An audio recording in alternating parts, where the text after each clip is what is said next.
Easy there, boy. I'm almost done. Hey, Rusty, right? You rent cabins. Oh, Mr. Wake. I'd shake your hand, but mine are kind of full here. Actually, I'm sorry about this. Would you mind grabbing the registration form from the desk?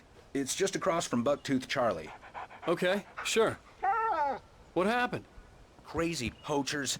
Max here got his foot caught in a trap.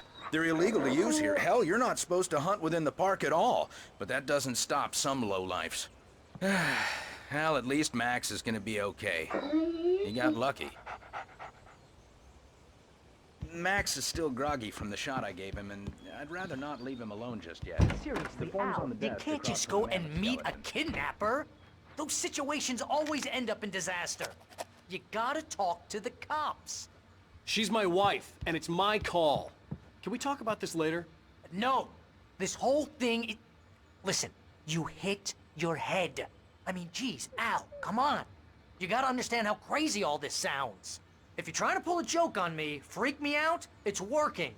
Ha ha, let's have a laugh on Barry. Well, you had me going there real funny, Al. You can quit it now.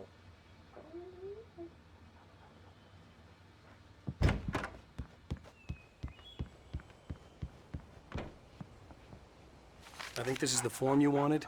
And here are the keys. Okay, you're all set, Mr. Wake. Glad to have you staying here. Thanks.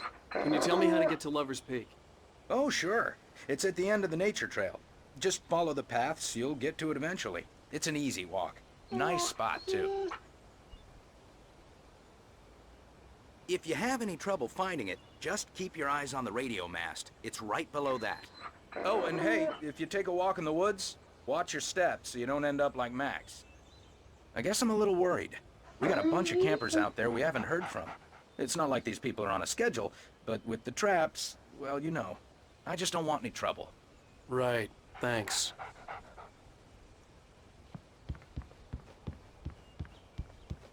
Look, Al, you're asking me to believe that you shot a dude who went poof into thin air, a guy who was bulletproof until you pointed a flashlight at him. You hear that from people who end up spending time in padded rooms, strapped to their beds, wearing white shirts with too long tangled up sleeves, and eating a healthy diet of pills. Al, you make cruel jokes about people who believe that kind of stuff. You're the skeptic. You gave me an hour-long lecture on homeopathy last month. What was it? If there's no proof, it's pure bullshit. Period. Guess the laugh's on me then. Al, come on! I mean, okay. Okay, maybe something weird happened to you, okay? Well, thanks for the heartfelt vote of confidence. All I'm saying is you gotta throw me a bone here, bestseller. What would you think if it was me? There's no way you should be going out at midnight with a gun. No one asked you to come here, Barry. Either work with me on this or go straight back to New York. Your choice.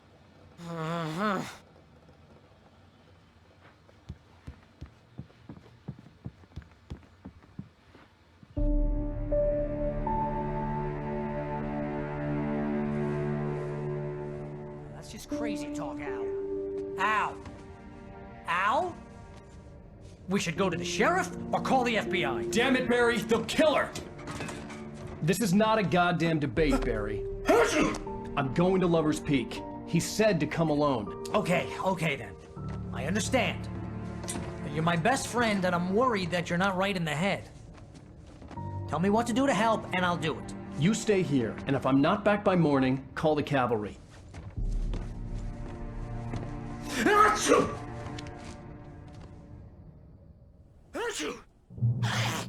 Just be careful with the natives, Al. These yokels are dangerous. Everybody hates a tourist, or it'll be deliverance all over again. Bless you. Oh, this place is trying to kill me. I'll bet there's mold in here, spores, poison ivy, God knows what. This is so not worth a 15% commission.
wait here, Al. I'll hold down the fort.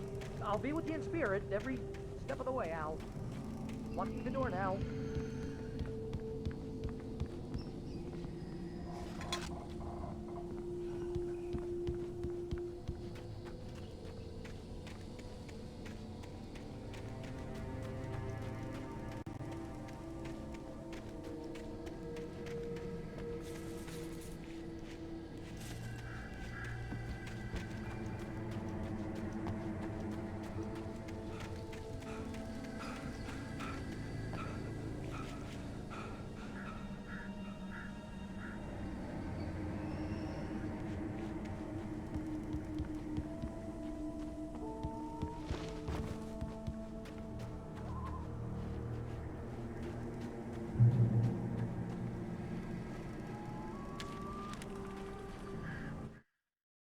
Barry had never gotten along with Alice, but he knew Alan loved her with an almost frightening intensity. And now something had happened to Alice. And here was Al armed with a gun and saying things people got put in padded cells for. It was as if his friend had experienced a massive psychotic episode and was now totally disconnected from reality. It scared the shit out of Barry.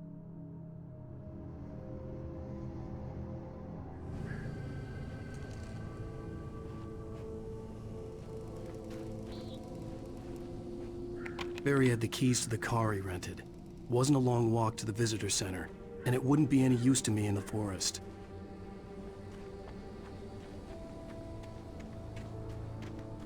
I knew I should have gone to the cops. This wasn't the smartest thing I'd ever done, but I was still angry with Barry for trying to talk me out of it. These people had called me right in the sheriff's station. The cops wouldn't scare them, and they had Alice.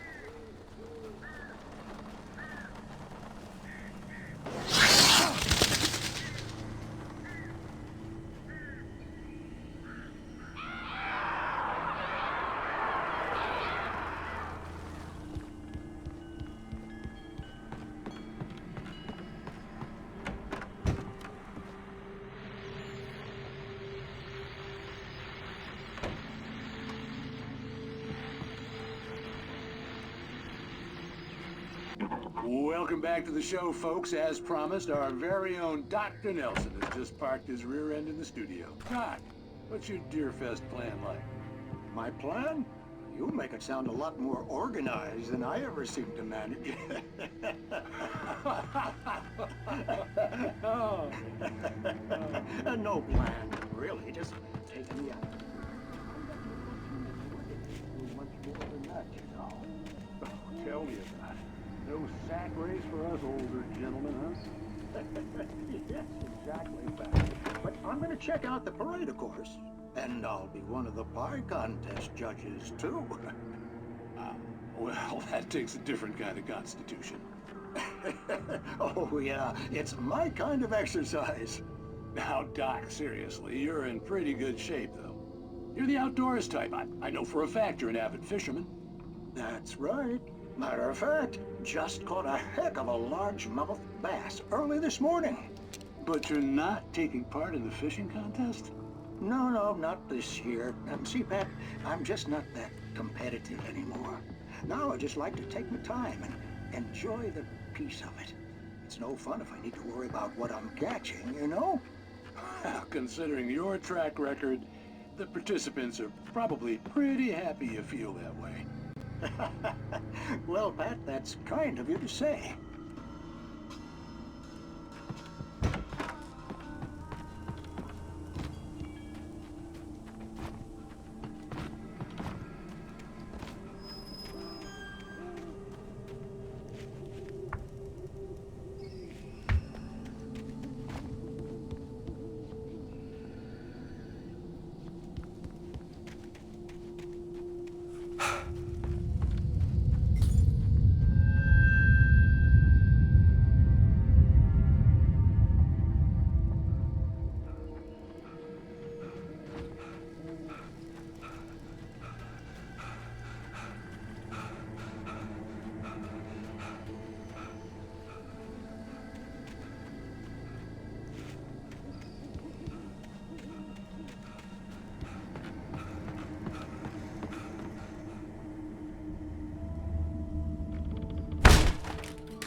punishment. The cancer and cure simulation. But some crimes are impossible to punish, especially in White Springs. Tonight's episode, The Man in the Mirror.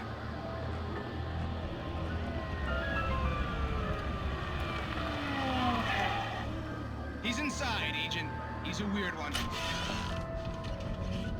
So, you're confessing to killing that guy, huh? Why? Had it coming? Yeah, but why would you do that? I mean, you're a nice guy. Normal.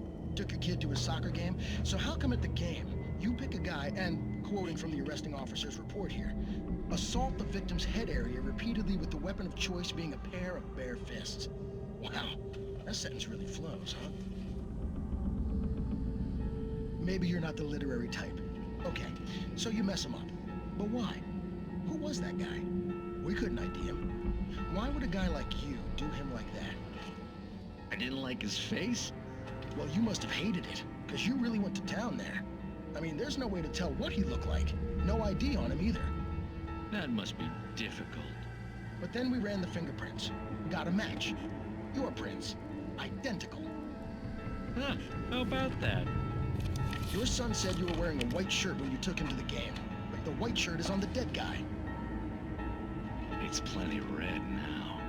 You won't get away with this. Do you really think that's in any way relevant to me? I had plenty of time to talk to my boy before the cops arrived, you know? He won't stop screaming, am I right? You think he's ever gonna be okay? I left my mark. Believe me. You bastard. What? You gonna shoot me? What's the point? I'm going to prison. You got me. I don't understand any of this. And you never will. Don't worry. Maybe you'll see me again, Agent. Maybe in a mirror.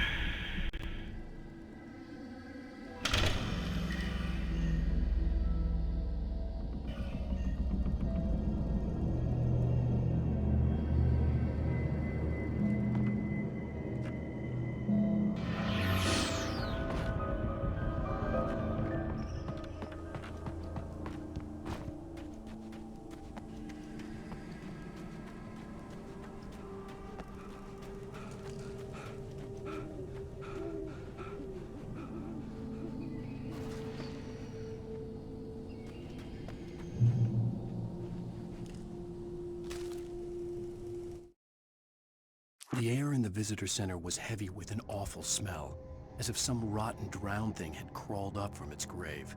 Rusty kept coughing blood. My eyes were drawn to the twisted shape of his broken leg. The attack had been vicious. Max whined in his cage. Rusty's eyes were wild with fear and terror. He gasped. "Mr. Wake, it happened just the way it was on that page."